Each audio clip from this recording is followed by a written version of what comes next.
Mean. Anytime you see the word mean in the math class or statistics class, it means average. Anytime you see the letter N, that's the number of data values or the number of numbers that we're going to be using to find the mean. And if you ever see something like x1, x2, x sub 3, so on, so on, so on, so on, that just means individual x values. And so if you ever see an x bar, that's just notation for the mean. X bar represents the mean. So to find the average or the mean, you add up all the data values and you divide that by the number of data values. So for example, we have 1, 2, 3, 4, 5 data values. So to find the mean, we would add those up and divide by 5, because that's how many we have. And so let's just do it on the calculator.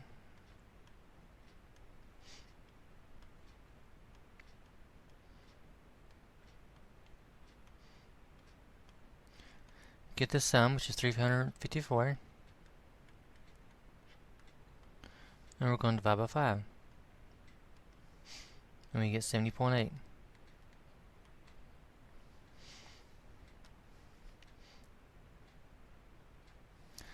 And so, that's one way to do it.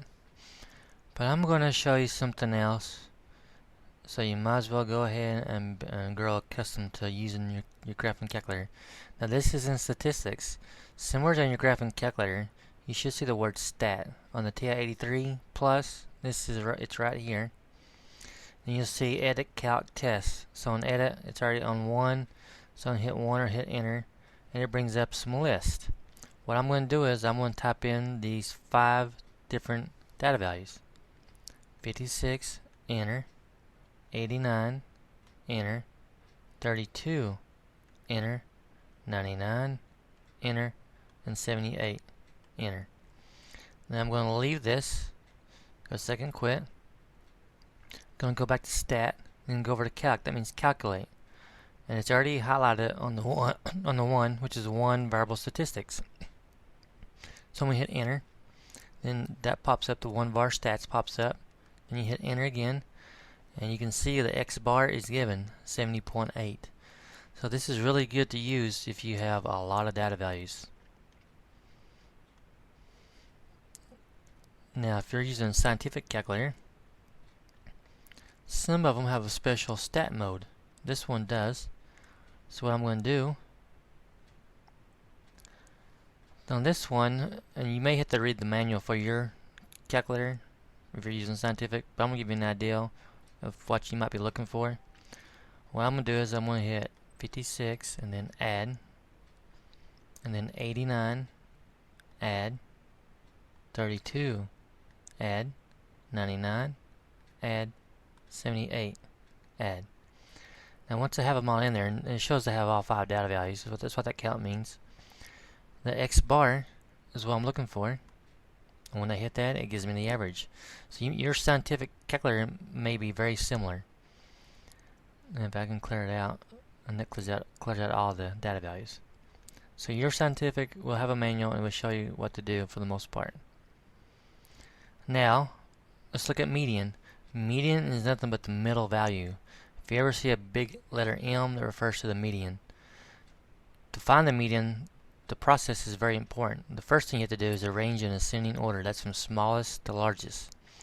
And if you have an odd number of data values, then the median is the one in the middle. If you have an even number of data values, it's the average of the 2 middle values. And let's do an example, or a couple of examples to show you. So let's look at this one. Question A. Let's count the data values first. What you always want to do is count them. 1, 2, 3, 4, 5, 6, 7, 8, 9, 10, 11. So since we have an odd value, odd number of data values, it's going to be one of these data values. It's going to be the one in the middle. And in fact, it's going to be 67. Because if you look at 67, we have 1, 2, 3, 4, 5 data values before it, and 1, 2, 3, 4, 5 after it. So the median is 67. By the way, there is a way to find this when you have a large number of data values. What you can do is count the number of values, which there are 11.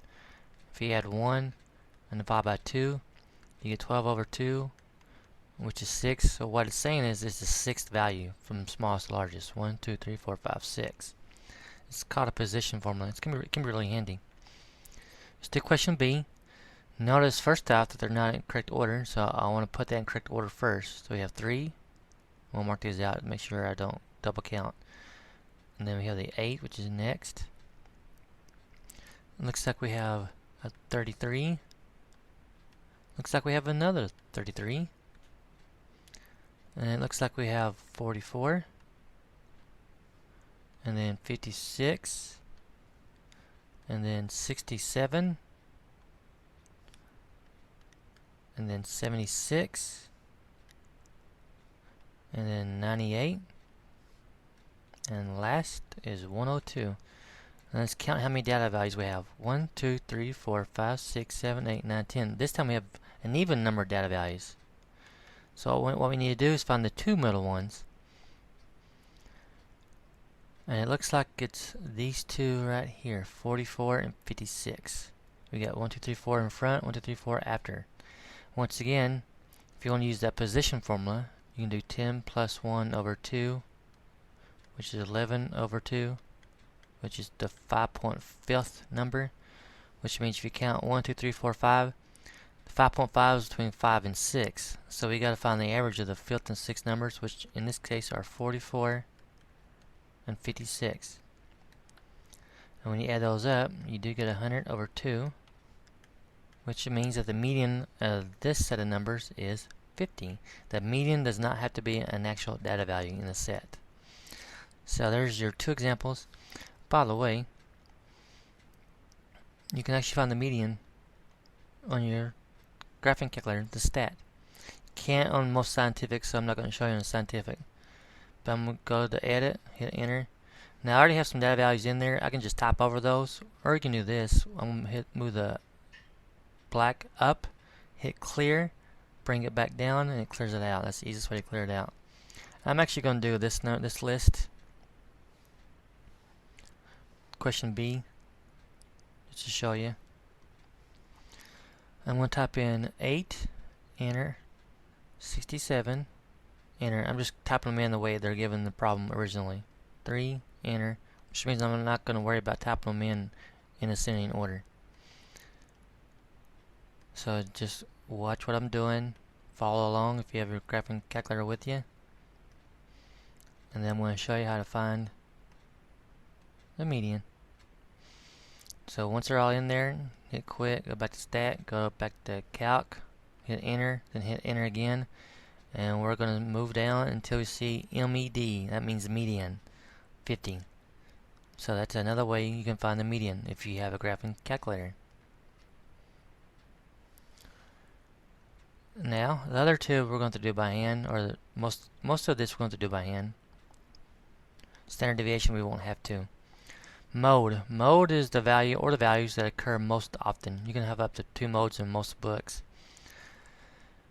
So find the mode. Now if you look at example A, we have 3 of these 1s, and we got 1, 2, 3 of those 2s, but then we got 1, 2, 3 3s. It's not the ones that repeat, it's the one that repeats most often. Since we have more 3s than we do anything else, the mode is the number 3. It's an actual data value. Now for question B,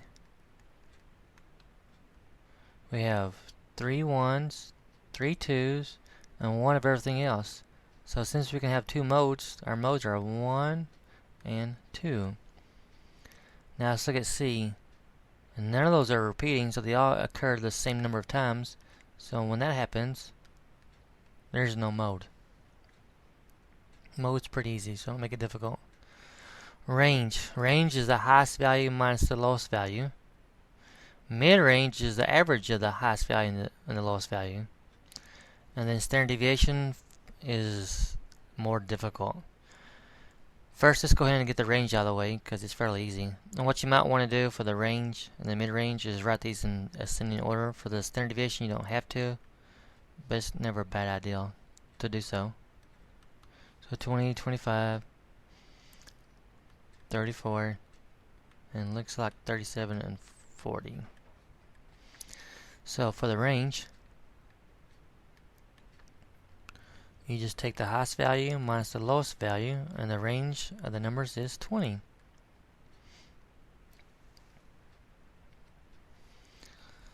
And so, I'm going to have to, we'll need some more space.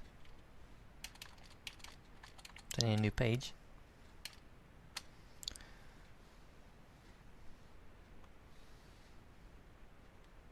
Now let's do the mid-range.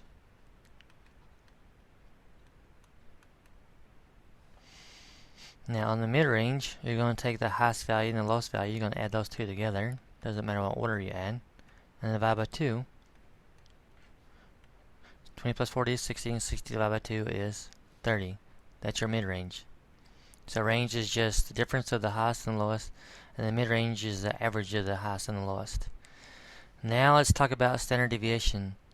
Standard deviation is the measure of the spread of the data values from the mean. It's actually an average of the squares of the deviations of the data values from the mean. That's kind of complicated. It's kind of like this. If you have a data mean, x bar, and you have all kinds of data values all around it, that means you have very small standard deviation with respect to the data values, because they're all clustered together.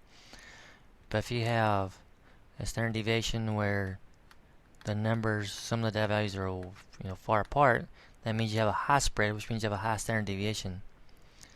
Well, the formula we're going to use is this right here.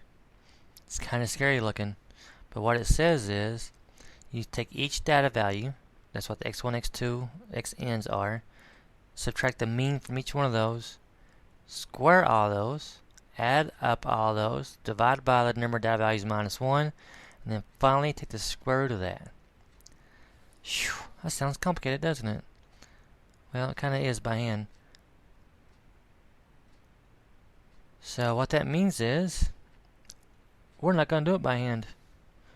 We're going to use our calculator, our graphing calculator. I'm going to do it on the graphing calculator and also the scientific calculator. So let's go back to Stat, Edit. I'm going to clear it out by going up, hit Clear, bring it back down. I'm going to type in the numbers, doesn't matter what order you type them in.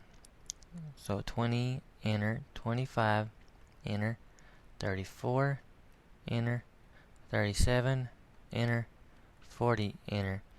We're actually going to be doing the sample standard deviation, in case you're wondering. So go back to Stat, go over to Calc, hit Enter for the one of our statistics, hit Enter again, and the one that has like the SX is the answer. So our standard deviation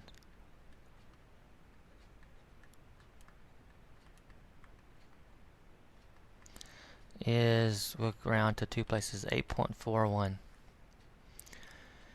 What that means is, since our numbers range from 20 to 40, 8.41 is not a really small number, and it's not a big number by any means compared to those numbers. That means there is some spread, but not a whole lot, of the data values around the mean. And the mean, by the way, is 31.2. So those numbers, there's some spread, but not a whole lot. That's what that means. If you are using the scientific calculator, once again, I'm in the stat mode still. I'm going to type in those data values, 20, add, 25, add. And by the way, this calculator comes with Windows, so you may have it also. 37, enter, 40, enter. So I have them all typed in. Now if you look, you're going to see this little funny looking symbol. The sigma, it's called a sigma, and then n minus 1, hit that, and it gives you the same answer as we got over here. SX. Don't confuse the sigma n with the SX. The sigma represents population, S represents sample. So, and the n minus 1 does also. N minus 1, think of it as sample, and n represents population. We're going to be using the one to n minus 1, or the SX. So don't confuse those two.